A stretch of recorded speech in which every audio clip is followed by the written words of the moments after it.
É ciência. É nutrição.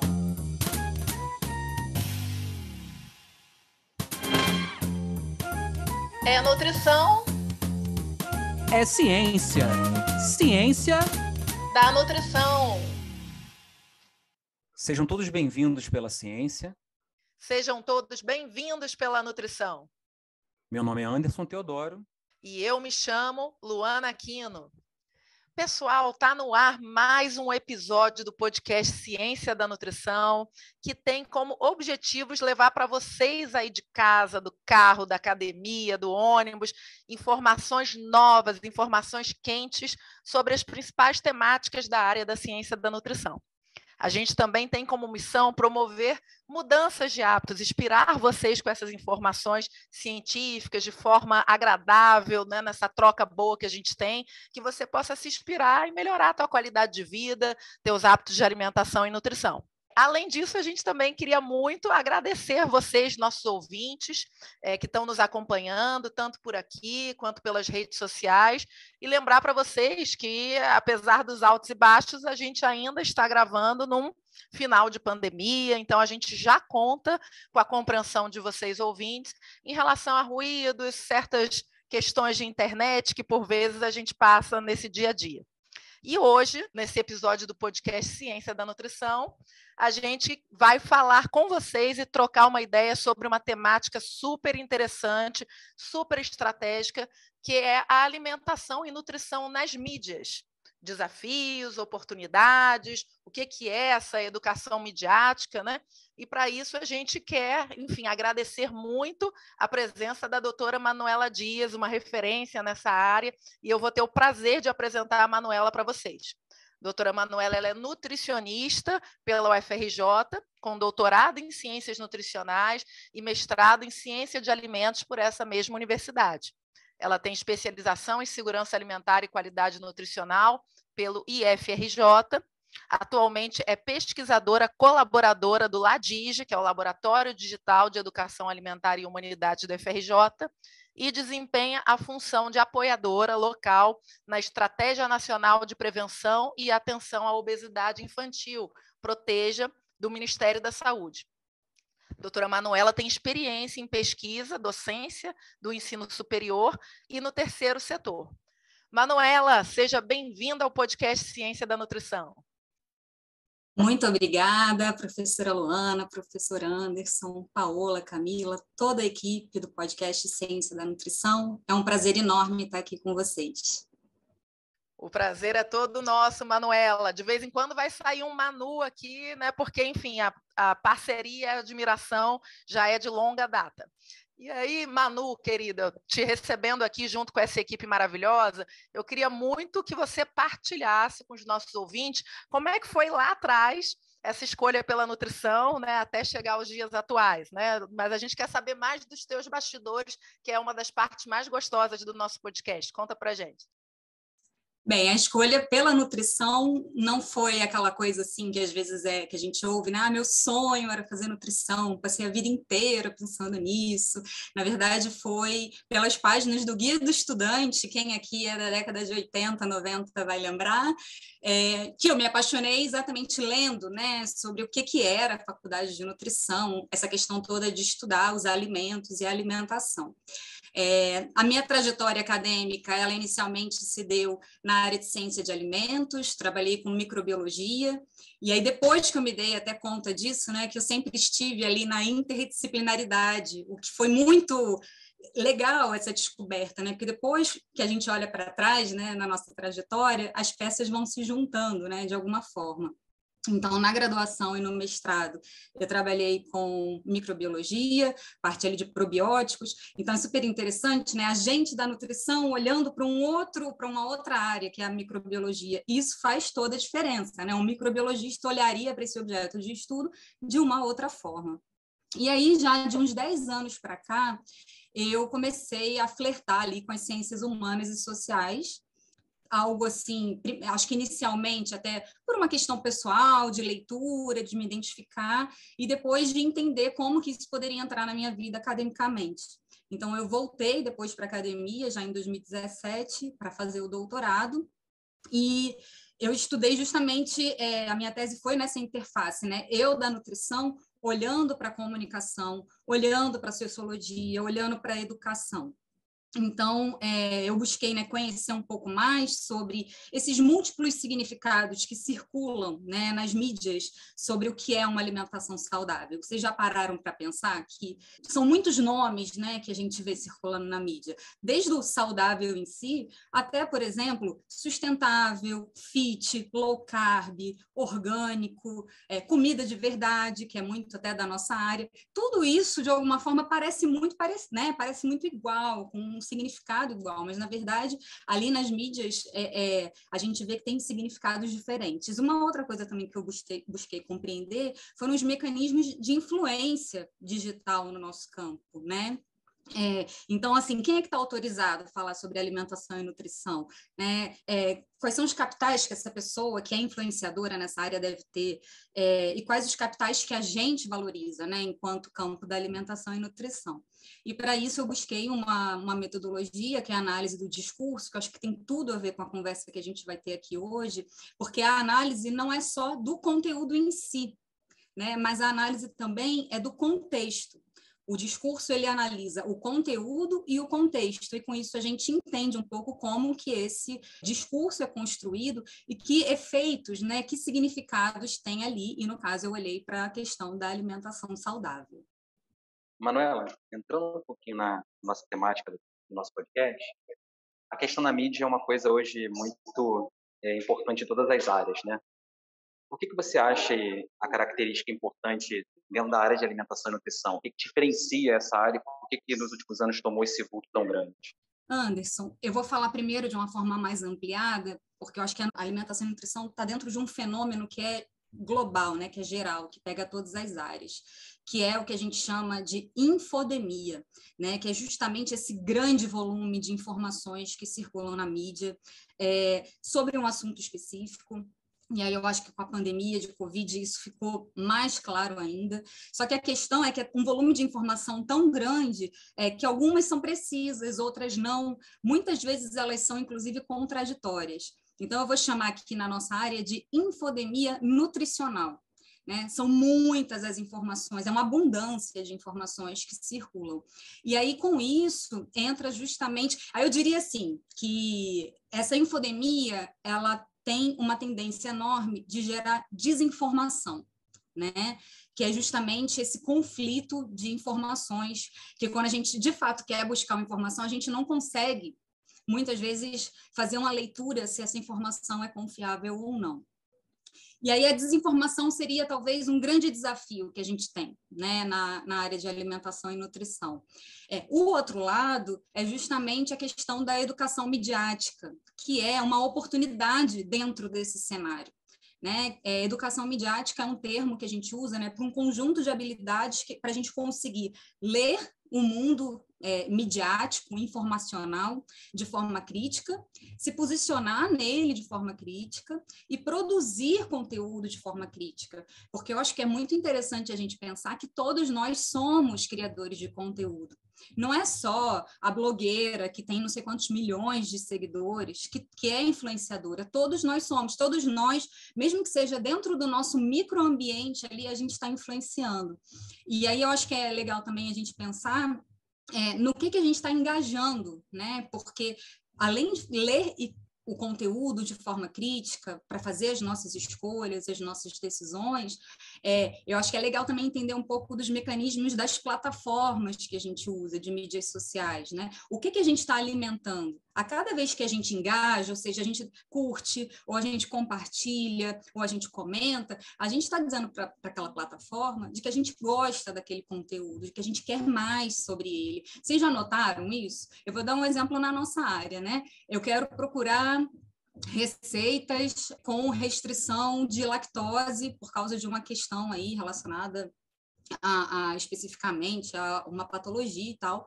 vão vir muitas páginas, muitos perfis nesse sentido, né? Como conteúdo sugerido. A gente nem sabe, às vezes, de onde que aquilo vem. Então, ter, inclusive, essa consciência, né, do que a gente está alimentando, eu acho que isso é uma forma também da gente se colocar nesse ambiente midiático e informacional, ao mesmo tempo, exercer a nossa cidadania, né? Porque exatamente o que a gente engaja ou o que a gente não engaja, isso reverbera, né? Isso faz diferença. Então, eu acho que 2 pontos importantes assim para a gente olhar, né? A questão da desinformação e a questão da educação midiática como uma forma de oportunidade da gente estar mais consciente nesse mundo digital. Caramba, Manu, o papo tá quente, o papo tá ótimo, né? Mas aproveitando que você puxou essa prosa do engajamento, né? Do olha lá o que a gente engaja. Agora eu quero chamar uma pessoa muito especial para o podcast, que é a Camila, para ela engajar os nossos ouvintes aí, que ela sempre deixa sugestões fantásticas de documentos, de textos, de artigos. E eu quero saber o que ela está achando desse episódio, o que ela tem aí de dicas para essa semana. Olá, Luana, olá, Anderson e olá, ouvinte do podcast Ciência da Nutrição. O episódio de hoje está muito interessante. E é importante alertar a você, ouvinte, sobre esse tema, principalmente porque o tamanho da produção, circulação e consumo de informações no mundo hoje pode gerar as chamadas fake news, muito comum com a mediatização da alimentação, nutrição e dietas de emagrecimento e de cura, considerado um dos temas mais afetados por essa circulação de informações no ambiente midiático brasileiro contemporâneo. Por isso, deixo como dica um artigo, Fake News na prescrição online de dietas alimentares, curandeirismo digital, negócios e riscos, assim como um vídeo para complementar caso tenham curiosidade, como identificar fake news sobre nutrição. Para conferir, basta acessar o nosso site www.cienciadanutrição.com.br, tudo junto e sem acento, e assim você confere dicas desse episódio e de episódios anteriores. Não deixe de conferir. Obrigada, Camila. E aí, voltando aqui para esse papo bom, Manu, agora fiquei assim, fosforilando aqui, né? E é muito bom te ver falar assim, algumas coisas que ainda não tinha pensado, né? E que eu acho que tem a ver com essa nossa conversa aqui de hoje, tá? Então, eu vi você falando de alguns desafios, né? Que a gente tem que estar atenta, consciente, né? Em relação a essa questão da mídia. Se você, inclusive, puder dar uma palhinha, né? Porque do que é a mídia, porque eu acho que isso vem se atualizando, né? Eu, na época que eu estive lá no CRN4, tinha um assessor de imprensa e a gente começou a fazer essa reflexão, mas espera lá, né? Há 20 anos atrás, mídia era isso, agora mídia é aquilo, então já é uma questão que eu queria que se você pudesse trazer um pouquinho para os ouvintes, né? E eu fiquei muito feliz de ver lá no teu currículo Lattes, né? Nossos ouvintes, não sei se todos sabem, mas nós pesquisadores, professores, a gente tem uma rede social à parte, vou chamar de rede social, que a gente fica sabendo, né, que os nossos colegas estão estudando, promovendo. E eu vi lá, Manu, um resumo de congresso do teu grupo de pesquisa e teu fantástico, aprovado, olhando justamente esses programas de culinária, tipo Panelinha, né, com a Rita Lobo. E aí, às vezes, eu lembro de uns papos que nós temos com os nossos alunos, né, do tipo, caramba, né, vamos pegar esses aprendizados negativos para fazer o marketing do bem, para fazer a promoção de alimentação mais efetiva. Então, assim, aproveitando, inclusive, esse teu engajamento profissional na Estratégia Nacional de Prevenção da Obesidade, eu queria muito, assim, que dentro dos teus pensamentos lá de doutorado, como é que a gente pode quebrar isso, esse ciclo que a gente está vendo, que, por enquanto, a mídia está levando muito mais para hábitos não saudáveis. Como é que a gente faz, né, enquanto população, enquanto profissional, para tentar quebrar isso, né, e usar essas potencialidades da mídia? Super legal tudo que você colocou, Luana. Vamos lá. Então, primeiro assim, né, o que é mídia? Gente, mídia é tudo que comunica, né? Então, a gente tem, às vezes, uma ideia muito atrelada aos meios de comunicação formais, né, que a gente conhece, a própria imprensa, né, jornais, revistas, televisão. Agora, né, nas últimas décadas, toda a questão da internet, né, com as redes sociais, todos os portais, né, tudo que, na verdade, era impresso, né, foi também para o meio digital. Mas eu ainda vou abrir mais, né? Além da questão dos meios de comunicação em si, pensar que tudo que comunica é mídia, a gente pode pensar, por exemplo, num rótulo de um produto, inclusive um rótulo de um alimento, aquilo também é mídia. Ou, por exemplo, a blusa de um colega, né? Que tem uma frase, aquela frase de efeito, né? Que hoje, inclusive, a gente tem vários sites na internet que vendem várias blusas bacanas, ou até as próprias lojas de departamento, né? Que tem blusas com frases que fazem, às vezes, a gente pensar. Então, assim, tudo isso é mídia. E aí eu vou pegar o gancho nisso para fazer uma provocação para vocês, né? Quanto tempo a gente gasta hoje consumindo conteúdo? Porque tudo isso que eu falei é conteúdo. Né? Então, assim, a gente acorda já com o celular na mão, a gente sai na rua, no ponto de ônibus, tem ali, né, aquele mini outdoor ali no ponto de ônibus, dentro do trem, dentro do metrô. Publicidade é mídia. Né? Exatamente, chegamos lá no nosso trabalho, tem lá uma frase na blusa do nosso colega, depois a gente entra de novo na rede social, vai ver um pouquinho de notícia. Então, assim, a minha provocação é a gente pensar no volume de conteúdo que a gente está recebendo e o quanto a gente está processando, né? E aí eu acrescento a isso algo que já tem a ver ali com os meus estudos do doutorado, que é essa questão da influência, né? A gente vive numa sociedade de consumo, então tem o consumo material, que é aquilo de fato que a gente compra, né, pensando ali no ambiente midiático, digital, mas também tem, gente, o consumo simbólico, né, a partir do momento que eu tô ali rolando, gente, olha só essa cena, né, você tá ali sentadinho, por exemplo, esperando o metrô ou o trem na estação, aí você abre o seu celular e fica ali rolando a linha do tempo, né, da rede social que você gosta. Olha quanto conteúdo a gente está consumindo. E tudo isso nos influencia. Então, agora, nesse momento, eu não quero nem fazer muito juízo de valor, se esse conteúdo é bom ou ruim.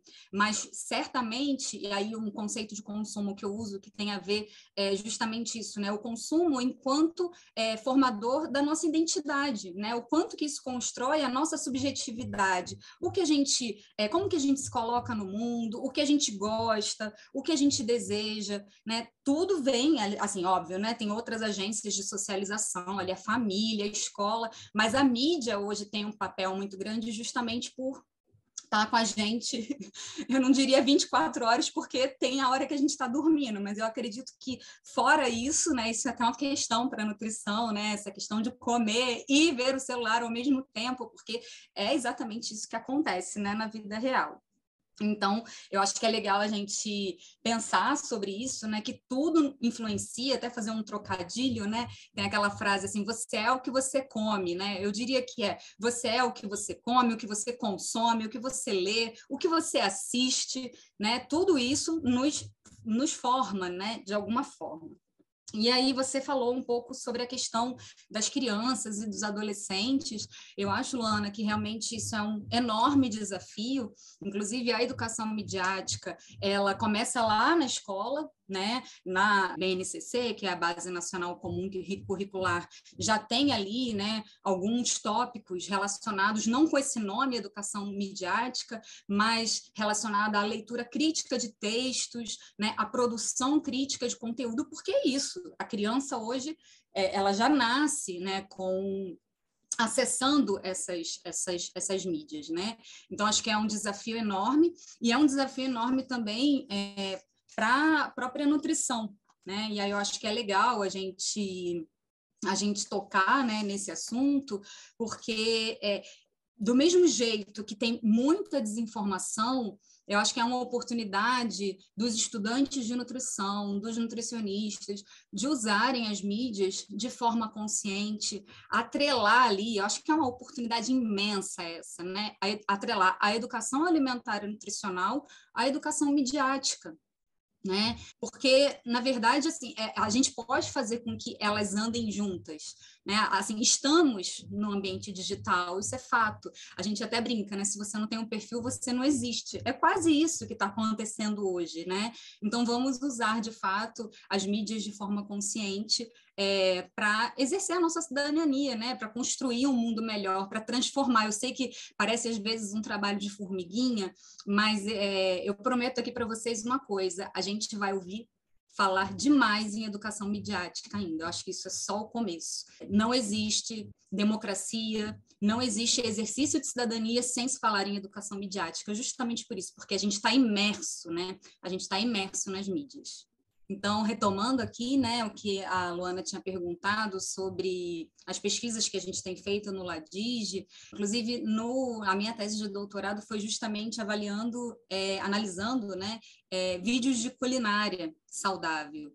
E aí, justamente, não é exatamente fazer um juízo de valor, se aquele conteúdo é bom ou ruim, mas a gente precisa conhecer, né? Essa é a grande premissa, assim, da minha tese, é conhecer o que está acontecendo nesse mundo midiático na área de alimentação e nutrição, para, de fato, a gente conseguir intervir, né? E aí eu tive resultados muito bacanas, porque nessa análise do contexto que a gente faz com a análise do discurso, eu vi ali muito as tendências de consumo, né? Como que as tendências de consumo, elas são tão fortes que elas entram no discurso ali do saudável, e são muitas, né? Então, eu peguei ali as tendências da indústria de alimentos, que é um documento chamado Brasil Food Trends 2020, em breve deve sair outro, e as tendências do próprio Guia Alimentar, né? E entendi como que isso era apropriado no canal Panelinha, do YouTube. E aí a gente viu, né, algumas coisas super interessantes sobre a questão dessa fusão da gastronomia com a nutrição, né, que isso é uma tendência de fato, e aí eu acho que é legal a gente entender como que isso está acontecendo. Uma questão também do ativismo, né, em prol da alimentação saudável, que é super complexo, né, que é um objeto assim multifacetado, tem vários caminhos ali para a gente percorrer. Então, aqui só uma pinceladinha, né, de como que a gente pode fazer uma análise crítica da mídia para entender mesmo o que está circulando. Caramba, Manu, a parte boa do podcast, né, e disso ficar gravado é porque aqui eu estou tendo o prazer de ver a paixão com que você falou, deixou essa profecia aqui para a gente, e eu acredito piamente nisso, né? A gente está aí em vésperas de eleição, já vendo todo um cuidado nacional com essa parte do como é que vai ser isso, né? Então tem uma influência absurda, né? Esse papo, inclusive para alimentação. Né? E agora, sim, eu gostaria muito de aproveitar lá o que você falou no início, Manu, que eu acho que tem a ver com um pouco de agora de futuro, né? A gente falou de presente, né? De desafios e oportunidades nessa área, mas eu queria muito me aproveitar do fato que, com muito orgulho, um diferencial do nosso podcast é a perna da ciência, né? Não é só nutrição, é nutrição com o olhar da ciência, e você, na tua apresentação inicial, trouxe assim algo que eu acho que é muito especial, né?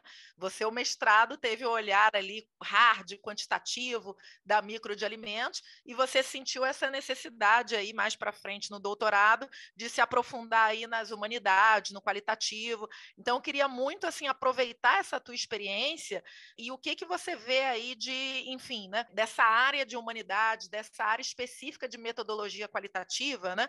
O que está tendo de bacana aí, de promissor, de estudos dessa área, para além da tua tese de doutorado, né, do que você acompanha de outros grupos de pesquisa. Vou te dar só um exemplo. Eu andei curiosa com um aplicativo aí que eu acho que ajudava na análise qualitativa de dados. Eu falei, nossa, né, que interessante isso, né? Não conheço, mas fiquei com vontade de conhecer.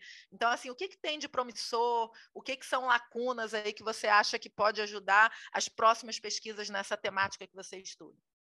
Então, sobre essa questão da interdisciplinaridade, como eu falei lá no começo, foi muito interessante, porque isso foi uma coisa que, inclusive, me incomodou em algum momento, né? Quando eu mudei de área, eu falei assim, gente, como é que eu vou justificar que eu era da ciência de alimentos e agora eu estou indo para ciências humanas e sociais? E aí, quando caiu essa ficha, né, da questão da interdisciplinaridade, isso fez tanto sentido para mim, tanto sentido, porque é justamente essa ideia de você, a partir do seu lugar de origem, né? O meu lugar de fala é a nutrição, e não importa, eu posso, assim, eu fiz o doutorado num programa de pós-graduação em nutrição, mas eu poderia ter feito no programa de pós-graduação de antropologia, por exemplo, ou de comunicação, mas o meu lugar é a nutrição.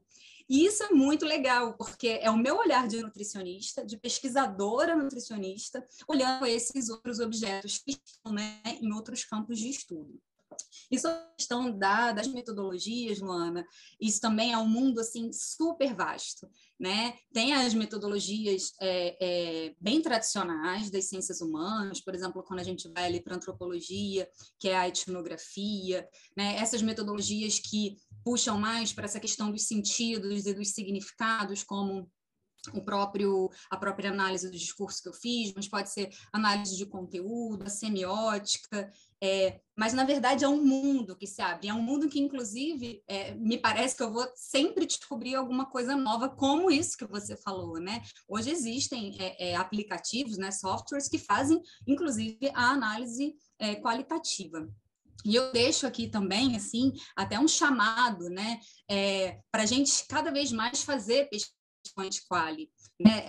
Porque é muito rico, não é que a quant é melhor ou a quali é melhor, isso tudo depende do nosso objeto de estudo, e traz uma riqueza enorme a gente olhar o mesmo objeto, se ele pedir, né, por esses dois olhares, né, do quant e quali. E pensando nesse mundo da internet, a gente tem hoje também muitas metodologias voltadas para a análise do mundo digital, que isso também é uma coisa assim super nova, né? Poucos pesquisadores de fato dominam, então eu acho assim que é uma área muito rica, né? Que quem quiser entrar, e eu acho que a nutrição tem de fato um campo imenso, eu diria infinito nesse primeiro momento, né?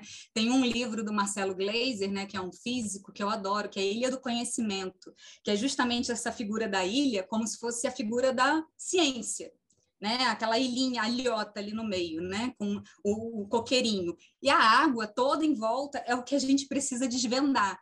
Então, eu acho que justamente essa conversa entre as ciências, né, disciplinas diferentes, o uso de metodologias, né, de abordagens de natureza diferentes, só nos ajudam, né, a conhecer melhor o mundo. Perfeito, Manu, com certeza, assim, fica esse recado, né, e essa riqueza que você trouxe para o nosso podcast. E aí, aproveitando que a gente está falando de riqueza, eu achei, assim, fantástico, né, e quero já relembrar para os nossos ouvintes que eles conseguem o acesso a imagens fantásticas que vocês, convidados, vêm presenteando o nosso podcast. E agora eu gostaria muito que você falasse um pouco da escolha dessa imagem, que eles terão acesso no site, né? Por que você lembrou, por que você pensou nessa imagem associada à ciência da nutrição ou algum recorte teu associado? Então, primeiro eu vou descrever a imagem, né, para quem está nos ouvindo. É uma figura em formato de círculo, com vários pontinhos coloridos interconectados, e o ponto do centro, que ele está interligado a todos os outros, para mim, é a ciência da nutrição, e eu acho que tem tudo a ver com isso que a gente estava falando agora, né? E eu escolhi essa figura exatamente pela ideia de conexão, né? Pela ideia da riqueza, da potência e dessas muitas possibilidades que a ciência da nutrição tem de se conectar com as outras, né? Para que a gente possa, de fato, conhecer o mundo, compreender o mundo e fazer o uso social da ciência é justamente esse, né? Tornar o mundo melhor, dar mais qualidade de vida para as pessoas, diminuir as desigualdades. E a partir do momento que a gente se conecta com as outras ciências, a gente está mapeando mais ali o mundo, né? Porque o mundo ele não está em caixinhas, né? A gente faz a ciência em caixinhas porque é uma metodologia, né? Então, quanto mais a gente conecta, mais a gente consegue chegar ali no mundo social, né? No que está acontecendo de fato. Então, a ideia para mim dessa figura é conexão. Muito bom, Manu, que a gente possa aprender contigo a fazer essa conexão, né? Fantástica, né? Me marcou muito o que você falou, daquela reflexão, eu até anotei aqui, né? Você é o que você come, o que você consome, né? O que você escuta, então isso realmente me marcou muito, eu acredito que tenha também marcado os nossos ouvintes, tá? A gente, infelizmente, está chegando ao fim do nosso episódio, que foi, assim, delicioso. Eu gostaria muito de agradecer você. Realmente a troca foi fantástica e o tema necessário, né? Porque a gente vem consumindo, né? Para além de nutrientes, alimentos, preparações, a gente vem consumindo esse boom de informações, né? E a gente não só se proteger, mas fazer uso disso, né? De forma a promover a alimentação saudável, eu acho que realmente é o grande desafio, né? Então, que outras pessoas possam se debruçar, estudar, pesquisar sobre isso, que nem você, tá? E por agora eu gostaria muito de chamar a Paola para que ela ajudasse esses nossos ouvintes a reforçarem essa nossa rede, né? Lembrando do que a Manuela falou, né, pessoal? Então, se a gente também é o que a gente escuta, a gente conta com vocês, compartilhando nossos episódios, divulgando a gente nas redes sociais. E para isso eu chamo a Paola para que ela possa relembrar para a gente nosso site, nossas redes sociais. Diga lá, Paola. Oi, pessoal, Paola aqui. Estou passando para lembrar que as nossas redes sociais estão a um clique de vocês. Nosso Instagram e Facebook vocês encontram pelo @podcast Ciência da Nutrição. E também tem o nosso site, cienciadanutrição.com.br, onde tem informações sobre esse episódio e os anteriores. Obrigada, querida. E agora passo a palavra para ele, né? Sem não antes. Opa, ele caiu aqui, Camila vai ter que editar, ele está tentando, mas isso é um sinal, porque Manu, você é flamenguista, não é? Então pronto, se ele está caindo aí, time, né? Não tem como eu não aproveitar e pedir para Camila colocar aí o hino do Flusão, entendeu? Ó, para avisar aí para os nossos ouvintes que Anderson Teodoro caiu, agora vai rolar o hino do Flusão, mesmo Manuela sendo flamenguista, porque nós somos campeões cariocas. Manuela, para você entender, tivemos uma provocação no episódio passado, professor Anderson Teodoro, absolutamente do nada, só porque recebemos a ilustre presença, né, que foi muito grandiosa aqui, de uma nutricionista da equipe do Flamengo, e agora, já que ele caiu, vai ter hino do Fluminense sim, campeão carioca nesse episódio, tá? Vou ver aqui se ele consegue se defender, se não, né, é obra do destino e dos campeões cariocas. Professor Anderson, o senhor quer declarar alguma coisa?